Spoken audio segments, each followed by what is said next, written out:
Hey guys, so today we're looking at landscape. So the first thing I do creating a landscape is I do a thumbnail design. Basically, these landscapes we're doing today, we're going to use this technique called Notan.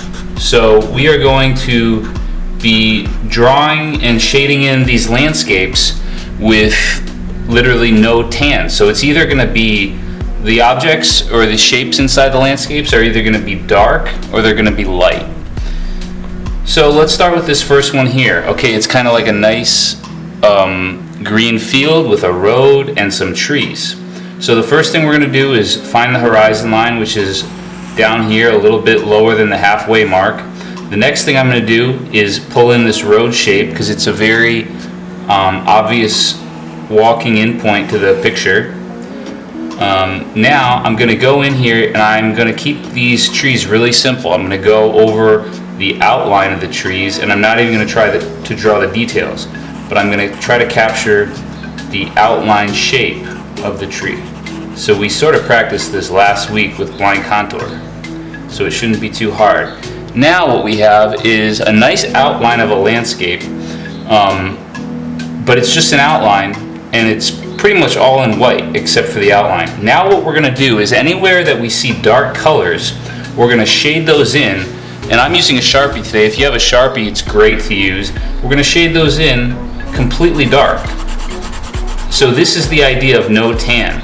So because the trees are kind of a dark shape, they're not really dark, but the green is darker than the light of the sky, we're going to consider the tree shapes our shadow, and even the ground is going to be a shadow, and the only thing we're going to leave light is the road and the sky. Now you can see that just really popped this painting together, and it made the shapes really stick out. So actually the Japanese came up with this idea of Notan, which is the philosophy behind it is really using the light and dark areas of a picture to maximum effect, to combine them in the most interesting way possible. So that's what we're practicing today. Okay, on to the next landscape here. We've got kind of a pond with a tree and some sky. I'm going to start with my horizon line. It's a little bit below the halfway mark.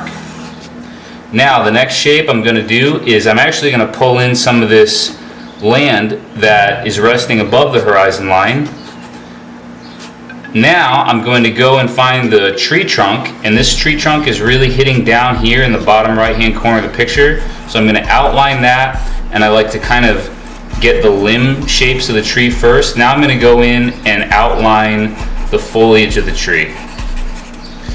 Let's not forget the pond. I'm going to go in here and kind of do a nice flowing pond shape.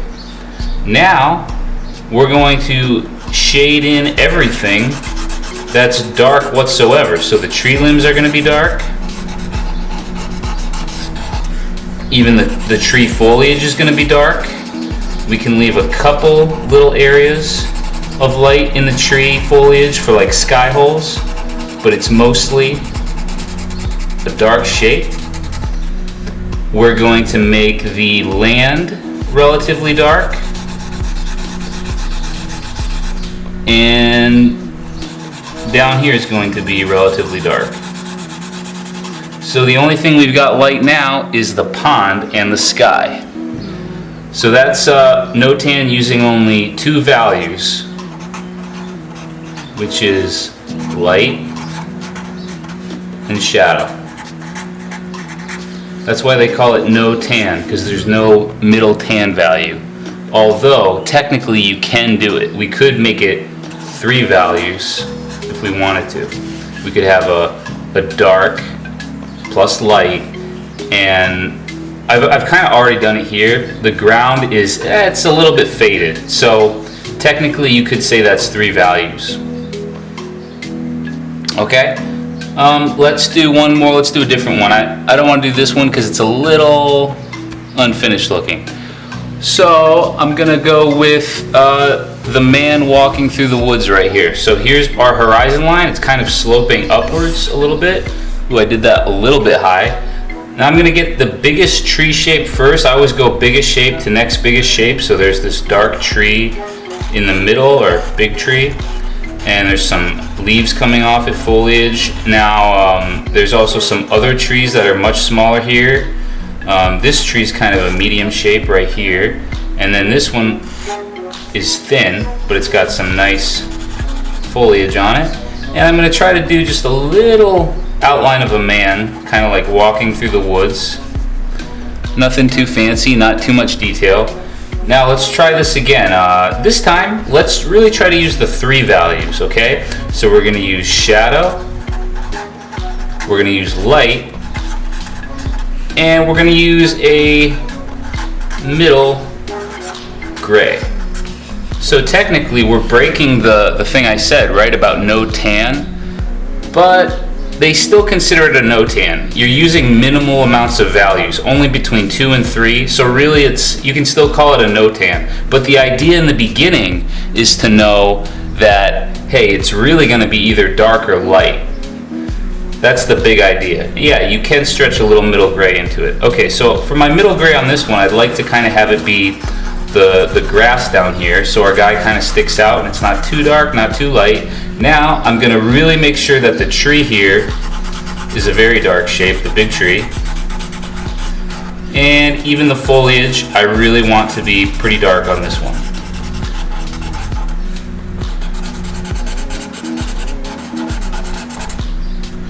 Pretty cool. It's actually really fun to draw these. As you're drawing this assignment today, I really want you to make a nice rectangle box with a ruler. I believe these are 2 inches by 3 inches in diameter, or in size. So that's 2 inches tall and 3 inches wide. That's really a perfect size for a thumbnail drawing. So that's what your assignment is today. And you're welcome to practice any of these pictures that I do today.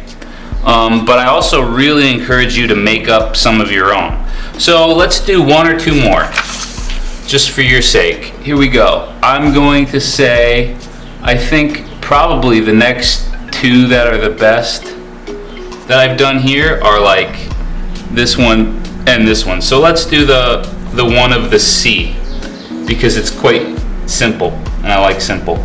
Alright, so the guys in the boat, here's our horizon line. By the way, when you're doing a water picture of the sea, if you are able to keep the horizon line completely flat, it really gives a sense of stillness to the water. It's very nice to have in a sea picture. If you want it to look like a calm sea. If you want it to look like a turbulent sea in a storm, then that's different. Alright, so we've got our horizon line. Now, going back thinking about geometric shapes that we've done in the past, you can see that this sail shape is kind of like a crescent moon shape, or half a crescent moon, so, or almost like a triangle, but it's a little bent. So that's a really good way to think of the boat. Now there's like a little mast line probably right here, and then I don't even know what you call the bottom shape of this boat, kind of like an oval. And let's put 2 little guys in it, or 2 little people, whoever they are. And I don't know if this is a moon or a sun, but I like to have kind of a circle up there. It could be either or. I'm going to wrap some clouds around it, and I'm going to pretend it's the moon. Now I'm going to shade in everything I can pretty dark, except where I really want there to be light, like light coming off the moon. Maybe some light is, hitting the sail, so the sail's still light, although some of it could be a little dark. And I think even the sky could be a lot more dark if it's really going to be a moon picture. And definitely the water is going to be dark at night. There might be a little bit of light hitting the water, so just a few strokes of light. And you know what? I think the boat is going to be pretty dark too. And I kind of like to leave the sail in light so that we kind of know what's going on there. If you make something too dark, you'll start to lose the image. Okay, last one. I'm going to skip this one. You can do it if you like. I'll leave one spot blank. That's for you to make up your own.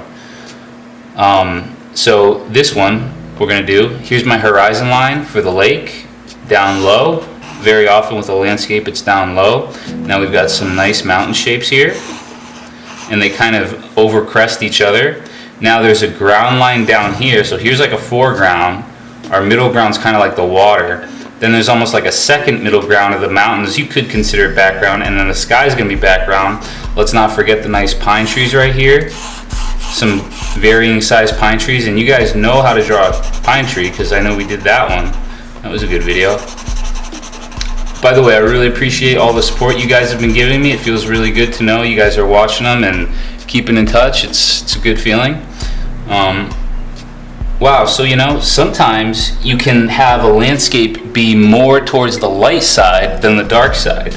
It doesn't have to be full of shadow all the time. I kind of like it right there with just a few pine trees in shadow, and the rest of this picture could be light colors, you know, like a light green ground, a light blue water, lake, even light colored mountains and light colored sky. So there you go, guys. That's the Notan, and I really hope you enjoyed this video. And please keep watching them and just attempting the artwork. Please send me a picture of your artwork if you can, but if you can't, just respond to my emails and let me know you're at least watching the videos and trying the assignments. Thank you guys. I hope you have fun with this and have a wonderful day.